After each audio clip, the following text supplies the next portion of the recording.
You! Lucky SOB. Of all the times to be alive, you exist here and now with video games. And yet, you're still stuck here. With me!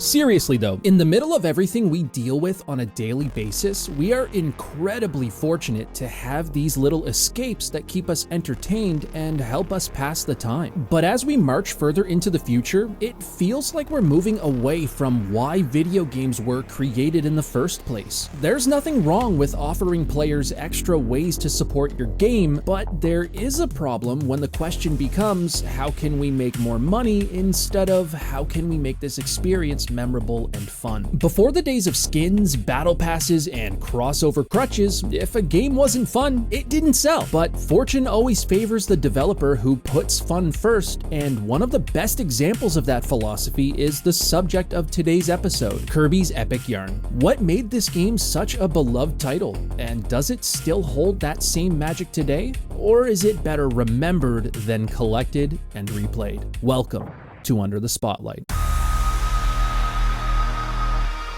It was an ordinary day in the picturesque Hyogo Prefecture, Japan, as development studio Goodfeel began productions for their next original title. They had only just released their latest handheld project, Looksley's Line-Up, for DSiWare days earlier, but slowing down wasn't in their DNA. Most teams might have taken a well-earned victory lap, but Goodfeel wasn't most teams. Instead of basking in their recent success, they jumped headfirst into brainstorming what their next game could be. And after months spent working on a handheld title, the team was eager to return to the platform that first brought them widespread recognition, the Nintendo Wii. They had built up plenty of experience with the console thanks to their critically acclaimed Wario Land Shake It from 2008, and they'd enjoyed every moment of that process. So choosing the Wii as the stage for their next game was easy, but finding an idea that truly stuck, that was another matter entirely. It wasn't a lack of creativity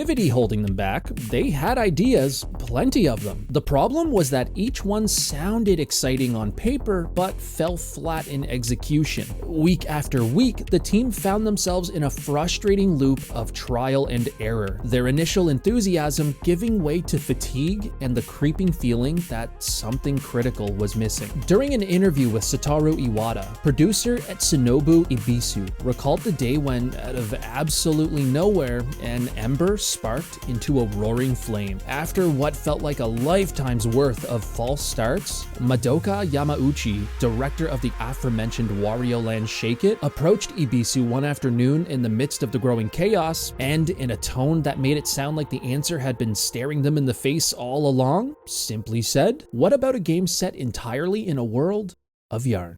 Without hesitation, they brought the concept to their peers, and in an instant, a haphazardly spoken afterthought became the spark that set their next Wii project into motion. Drafting a proposal for such a unique concept was deceptively simple, and yet deeply complex. Traditionally, proposals relied on stacks of drawings and reference images, but the team wanted to do more than that. They wanted to showcase yarn's unique qualities and how it could shape an entire world by photographing real fabrics in creative scenarios. Say cheese. But a game made entirely out of yarn? That had never been done before. They were venturing into uncharted territory, both visually and mechanically. Still, despite the uncertainty, they refused to back down from the challenge. Fueled by determination, they gathered around an office table strewn with fabrics and spools of yarn. Ibisu recalls the chaotic scene, materials being tossed, rearranged, and experimented with in countless combinations until something began to take shape, something that felt truly special. The result was a concept for an epic tale about a boy made of yarn and his adventures through a magical land of fabric. So without delay, at Shinobu, Goodfeel director Kentaro Sai, along with their colleague who had contributed most to the visual design of the proposal, Atsushi Kono, brought their idea to Nintendo for final judgment and evaluation. Little did they know, the fate of their game was about to change forever. In the same Iwata Asks interview, Nintendo software planner and developer Nobuo Matsumaya recalled the proposal fondly. "I'd never seen anything like it. I was pretty shocked from the very first page. I've encountered a lot of games, and when they showed me how we could play with yarn, I thought, this is amazing." But not everybody was immediately sold on the idea. Kintaro recalled feeling a twinge of skepticism. The concept was strong, but it was an incredibly risky gamble, especially since no game like this had ever been attempted before, likely for good reason. He knew his colleagues were capable of crafting high-quality, original experiences, yet he couldn't shake the feeling that this idea was just too ambitious and perhaps too outlandish, even for them. But Feelgood wasn't a stranger to skepticism, and the trio refused to let those familiar seeds of doubt drag them back into the endless spiral of failed brainstorming, especially at Sushi. He had grown deeply attached to the project and believed that if everyone shared his conviction, this strange idea could become something truly remarkable. Through persistence, Atsushi's vision began to crystallize. He outlined how the game's world could look, how its yarn-based mechanics could function, and why this concept wasn't just different, it was revolutionary. His passion earned Nintendo's trust, and soon after, Project Epic Yarn was officially given the green light to enter full development. With Nintendo's blessing, motivation was on their side, and all things considered, development was going quite well. And in just 3 short months, the team had a working prototype, a fully realized world of yarn brought to life on the Wii. For the first time, they could actually see and play what had started as a wild idea tossed around a table. It was charming, creative, and unlike anything else on the market. There was just one problem. It was incredibly boring. Puff's Epic Yarn, as it was known at the time, told the tale of a boy made of blue yarn and his adventures through worlds of different fabrics and yarns, encountering plenty of enemies and obstacles along the way. The game was exactly what it was intended to be from the start, and they were able to execute the special mechanics and interactions planned to perfection, but no matter what they tried or how many things they would adjust and change, the appeal of such a unique setting faded faster than it took to boot and load into the game. And with each day that passed, the more they began to feel that creeping sensation of failure that was plaguing them from day 9. Masumaya said, "To be honest, it was hard to stay motivated. It didn't have what every action game needs. The World of Yarn atmosphere was great, but when you actually played the game, not so much so." In continuation, Nintendo game planner and playtester Emi Watanabe recalled that the atmosphere alone was fun for the first 2 stages, and the difficulty was really easy, but then it got really difficult, and when it was difficult, the levels were full of thorns. They were everywhere. You'd think someplace was soft and jump down, but an enemy with thorns would be lying in wait. I really liked the yarn motif, so why am I experiencing something so harsh in such a fun-looking world of yarn? At the time, we couldn't get a good picture of the game as a whole, Ibisu recalled. I kept thinking an idea was sure to pop up sometime or another, but time kept marching on. Until one day when Goodfeel felt at their wits' end, Nintendo would approach them and say 5 words that would forever alter history and change the harrowing and inevitable fate of Project Epic Yarn. They said, "Why not make it Kirby?" Kirby's Epic Yarn released in North America on October 17th, 2010, earning immediate critical acclaim from Nintendo fans and beyond. From the moment it debuted at E3 2010, anticipation was high, not just for another Kirby adventure, but for a concept so unique it almost felt experimental, and honestly, it delivered. I remember when news was circulating around launch. It didn't spend much time in development, so it's not like it was hyped up for years, but it stood out, even against some absolute heavyweights. Within 5 months of Epic Yarn's release, titles like Super Mario Galaxy, Metroid Other M, Sin and Punishment Star Successor, and Donkey Kong Country Returns would launch, and that was just on Nintendo's side. Over on the Xbox 360 and PlayStation 3, you had Mafia 2, Dead Rising 2, Gran Turismo 5, Call of Duty Black Ops, and Halo Reach. Brother, we were eating good in 2010. We were absolutely feasting. My grandpa's deck has no pathetic cards, Kaiba, but it does contain The unstoppable Exodia! I've assembled all 5 special cards. Let's be real though, if it's release weekend and I'm standing in line with cash in hand, I'm not picking up Epic Yarn. Hell, it wouldn't even crack my top 3.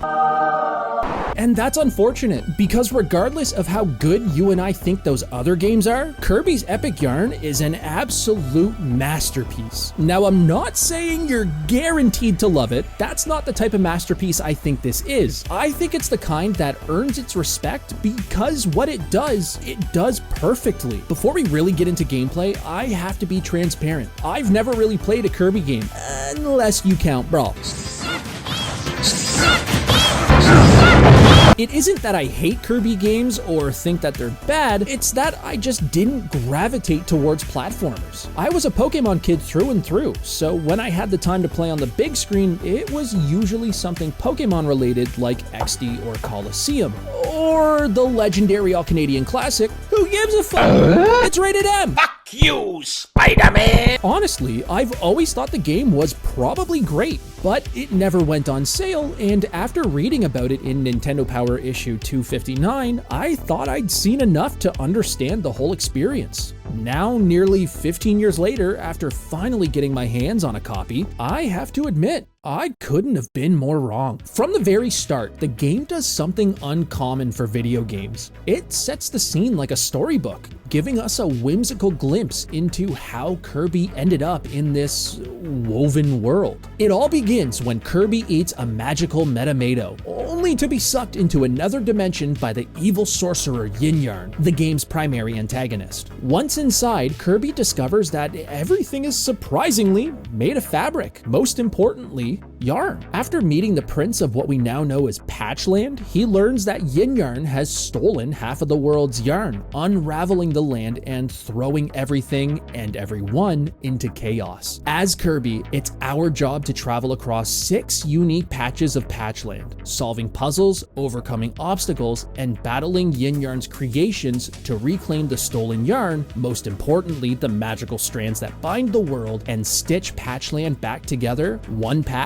at a time. One of the most noticeable differences in Kirby's Epic Yarn compared to other Kirby titles or even platforms of its era is its complete lack of difficulty. It's not unusual for Nintendo platformers to lean easy for accessibility, but Epic Yarn takes that to an extreme by removing failure altogether. Even in games everyone has likely played, like New Super Mario Bros., most of the game is forgiving, but there are always a few stages that crank the challenge to test the player's skills. Epic Yarn has none of that. It's even impossible to fail a level, and honestly, I think it's for the best. It's not that I avoid challenging games. Lies of P is one of my favorite modern releases, but difficulty only works when it adds to the experience. In Lies of P, a haunting, twisted take on Pinocchio, the brutal difficulty fits because it reinforces the tension and dread of that world. But in Kirby's Epic Yarn, the last thing you'd expect or want is harsh, punishing gameplay disrupting such a cozy, whimsical atmosphere. To quote Emmy,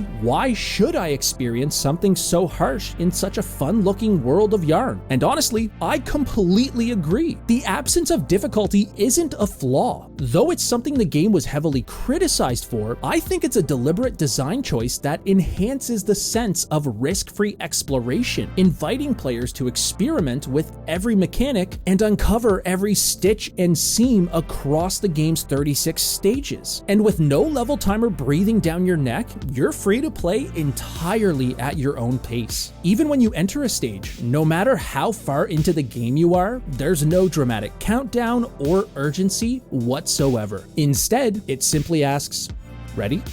As if to say, take your time, because in the world of yarn, time doesn't exist. All that matters is enjoying each new adventure, no matter how many times you unravel and start again. There are some levels with a slight sense of urgency, and certain areas in select stages might challenge some players, but I promise you'll never feel truly defeated. Even if you fumble a jump or lose to a boss, the game never punishes you for trying, keeping the overall experience smooth and forgiving. And even though there's an inherent urgency in saving the world, the game constantly reinforces the idea that nothing can go wrong, especially with Kirby on your side. Now, the combat isn't particularly deep. There's no combo system, no special Wiimote gimmick, and no skill tree, but it's surprisingly varied and creative from stage to stage. The game is largely played with the Wiimote held sideways, with Kirby's movements controlled by the D-pad, jumps with 2 button, and attacks with 1. To attack, Kirby uses a strand of yarn that he whips with enough force to unravel any enemy he hits. And if you keep holding down the attack button, Kirby will collect their leftover yarn, which you can throw at other enemies or use to destroy obstacles. Some enemies carry shields or objects that can block your yarn, but that's where Kirby's ground slam comes in. Jump, press down, and Kirby transforms into a crushing force. Any enemies caught between him and the concrete he's about to kiss? They're dead, brother! Kirby can also transform into a car by double tapping either left or right on the D-pad. Doing so makes traversal significantly faster, jumps a little bit easier, and to be honest, it's just plain fun to drive around as Kirby. And that's it, at least for the core of combat and movement. But if you know Kirby, you'll notice one thing missing: his classic ability to inhale enemies whole. And to that, dear viewer, I say, sucks to fucking suck. When designing Kirby for the game, one of the biggest challenges Goodfeel faced was justifying his ability to inhale objects, especially since his body was going to be completely hollow throughout the game. The solution: since Kirby exists in an arts and crafts world, he should be able to transform into a variety of objects throughout his adventure in Patchland. You can't just transform on the fly, unfortunately, but each stage offers a unique mechanic or special transformation that makes the admittedly simple combat feel much more robust than it actually is. Sometimes a level will have you swing from platform to platform with your yarn, or transform into a UFO or even a train to traverse the stage until you reach the end. And while I did say there's no specific Wiimote gimmick, each transformation comes with its own controls and abilities, adding a surprising amount of creativity and flavor to the gameplay. My personal favorite, and probably the simplest of transformations, is the dune buggy. Whenever a level has you transform into it, there's always a race, and I found those incredibly enjoyable. But no matter the transformation, each one is fun to play, super easy to control, and perfectly executed, especially considering the mechanic it had to replace. Outside of simply reaching the end of each stage, there are 3 collectible patches per level, as well as the ability to achieve true Jedi status by collecting enough gems throughout.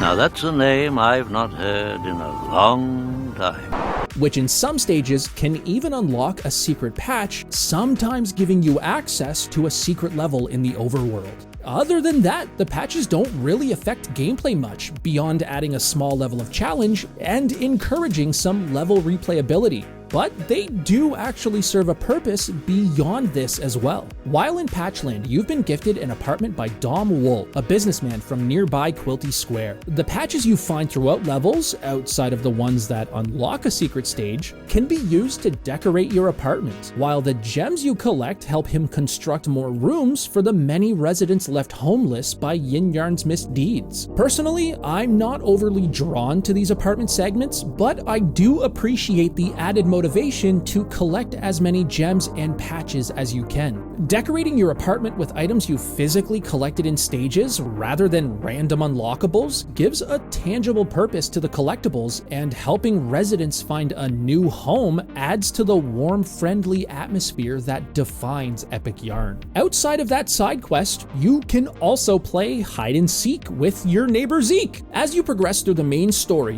more hide and seek levels will become available to you. Tasks tasking you with finding Zeke and 4 of his friends within sections of stages you've already completed. These challenges are timed, but remain just as approachable and stress-free as the main game. And just like all of Kirby's transformations, they add a fun bit of flavor to the overall experience. But in the end, no matter which part of the game you spend the most time in, you're guaranteed to enjoy every moment Kirby's Epic Yarn has to offer. And while the gameplay is charming on its own, it's clear that the game's distinctive visuals are what truly bring Patchland to life. The Nintendo Wii has never been a graphics powerhouse, even at its peak, but Kirby's Epic Yarn shows us just how stunning a game can look even with modest hardware. Running at a silky smooth 60 FPS, the visual experience is just as impressive as the gameplay itself. But what truly stands out isn't just the stable frame rate, it's the way the team recreated the tactile, fabric-like appearance of the environments, enemies, and Kirby himself. To achieve this look, Goodfeel photographed real-world fabrics and yarns, and then used those images as textures which they mapped onto 3D meshes. This allowed the digital models to capture the color, weave, and subtle imperfections of real materials, giving the game its signature handcrafted aesthetic that feels both playful and remarkably tangible. A testament to what is possible when you meet every obstacle with determination, creativity, and a hell of a lot of help from Nintendo.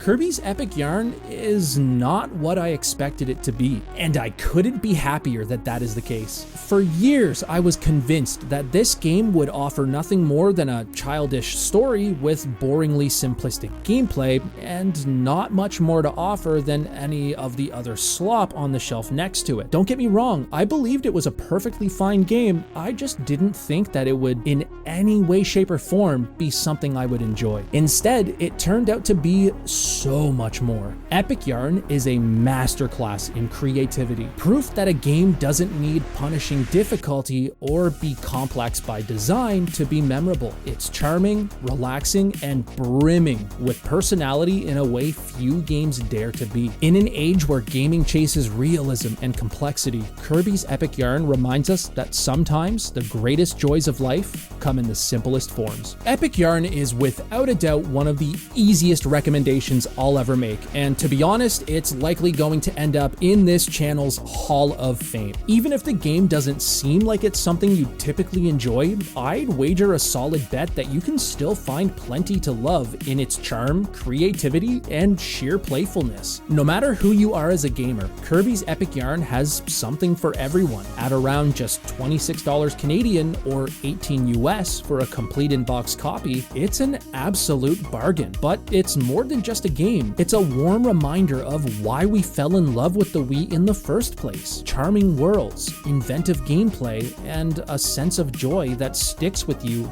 long after your playthrough is complete. If you don't already own it, now is the perfect time to grab a copy. This isn't about collecting for the sake of collecting. It's about owning a piece of one of the Wii's most charming, creative, and memorable experiences. For anyone who appreciates games that take risks, experiment with style, and somehow still feel timeless, Kirby's Epic Yarn is a game you absolutely have to own.